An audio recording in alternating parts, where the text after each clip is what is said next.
پرمغز ایمان افروز ولولہ انگیز خطاب مجھ سے بیشتر آپ نے محب گرامی حضرت مولانا سید امین القادری صاحب سے سماعت فرمایا۔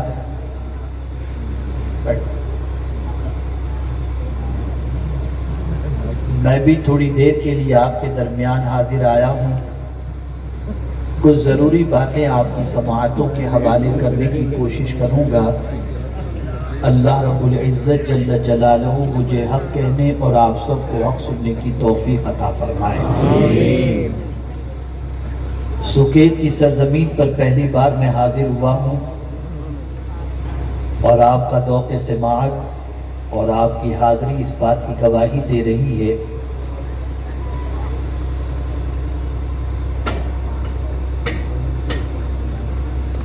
کہ آپ کچھ سیکھنے اور سمجھنے کی غرض سے یہاں پر حاضر آئے ہیں۔ میں یہ نہیں چاہتا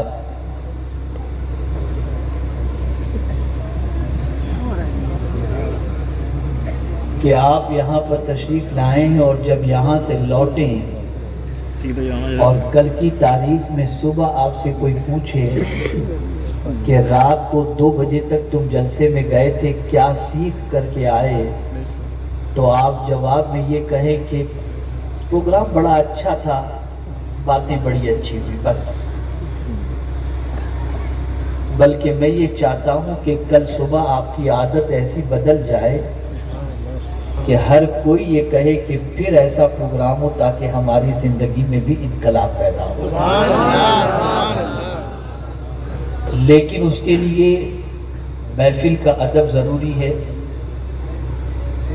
آپ نہیں جانتے کہ جس محفل میں آپ اس وقت موجود ہیں اس محفل کی عظمت اللہ اور اس کے رسول کے نزدیک کیا ہے۔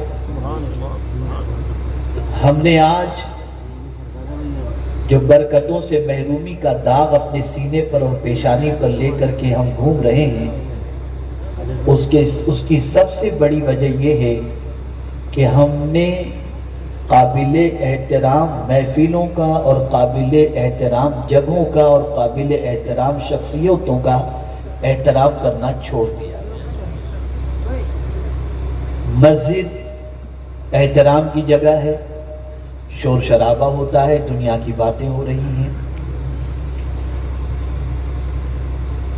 بزرگان دین، علماء، مشائخ قابل احترام ہیں، وہاں شور شرابہ ہوتا ہے۔ اور اللہ اور اس کے رسول جل جلالہ و صلی اللہ علیہ وسلم کے ذکر پاک کی محفل وہ محفل ہوتی ہے جس محفل میں آنے والے کی قسمت سنور جایا کرتی ہے۔ آئیے میں آپ کو بتاؤں، سیدنا غوث الثقلین قطب ربانی محبوب حقانی قندیل نورانی میرا شاہ شیخ سیدنا سید عبد القادر جیلانی رضی اللہ المولا تبارک و تعالی عنہ ایک مرتبہ خطاب فرما رہے تھے اور دوران خطاب محفل میں موجود ایک شخص کی آنکھ لگ گئی۔ غوث الثقلین قطب ربانی محبوب حقانی میرا شاہ شیخ سیدنا سید عبد القادر جیلانی رضی اللہ تعالی عنہ اپنا بیان روکتے ہیں اور جس بندے کی محفل میں آنکھ لگ گئی تھی اس بندے کے سامنے جا کر کے ہاتھ باندھ کر کے کھڑے رہتے ہیں۔ مجمع پر ایک سناٹا طاری تھا اور لوگ یہ سوچ رہے تھے کہ شاید اس کے سو جانے کی سزا اسے ملے گی، لیکن جیسے ہی اس کی آنکھ کھلی تو سیدنا غوث پاک رضی اللہ تعالیٰ عنہ کو دیکھ کر وہ شخص گھبرایا اور گھبرانے کے بعد عرض کرتا ہے حضور مجھے معاف فرما دیں۔ تو غوث پاک رضی اللہ تعالیٰ عنہ نے فرمایا اے اللہ کے بندے بتا آنکھ تیری بند تھی تو کیا دیکھ رہا تھا؟ اس نے برجستہ کہا آنکھ بند تھی لیکن مصطفیٰ کے جلوے دیکھ رہا تھا۔ سبحان اللہ۔ تو غوث پاک رضی اللہ تعالیٰ عنہ نے فرمایا تو آنکھ بند کر کے حضور کے جلوے دیکھ رہا تھا، میں آنکھ کھلی رکھ کر کے مصطفیٰ کے جلوے دیکھ رہا تھا۔ محفلوں کے اندر کب سرکار کی زیارت کس کو نصیب ہو جائے اور کب کس کی مقدر کا ستارہ چمک جائے نہیں جانتے، لیکن ہمارا حال یہ ہے کہ جہاں اللہ اور اس کے رسول کے ذکر پاک کی محفل ہوتی ہے نہ وہاں باوضو جانے کی کوشش کرتے ہیں، نہ وہاں سر ڈھانکنے کی کوشش کرتے ہیں، نہ وہاں ادب سے بیٹھنے کی کوشش کرتے ہیں۔ ہٹو، بچو، بھاگو، چلاؤ، یہ سب ساری چیزیں ہوتی ہیں۔ پھر ہوتا یہ ہے کہ جیسے کورے آتے ہیں ویسے ہی کورے چلے جاتے ہیں۔ ملتا اس کو ہے جو با ادب ہوتا ہے، بے ادب کو کچھ نہیں ملتا۔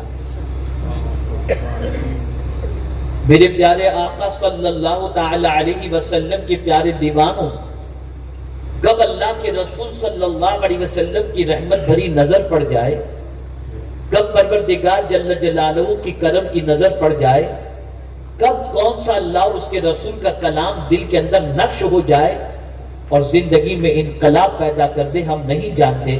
لیکن ہماری توجہ ایسے اس کو بس یہی ساری چیزیں ہوتی ہیں، اور دور سے دیکھنے والا اگر کوئی غیر مسلم ہو تو فوراً محسوس کر لے کہ ان کے اندر تو ڈسپلین نام کی کوئی چیز ہے ہی نہیں۔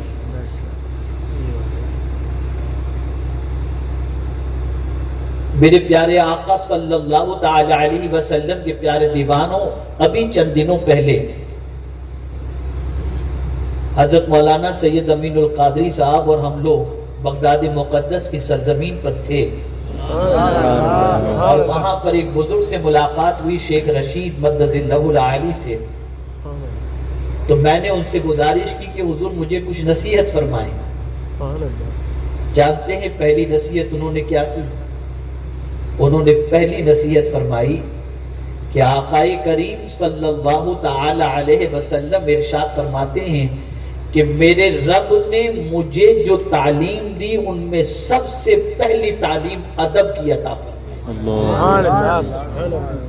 آج لوگ ماں کا ادب نہیں کرتے، باپ کا ادب نہیں کرتے، عالم کا ادب نہیں کرتے، قرآن کا ادب نہیں کرتے، مسجد کا ادب نہیں کرتے، محفل کا ادب نہیں کرتے، آستانوں کا ادب نہیں کرتے۔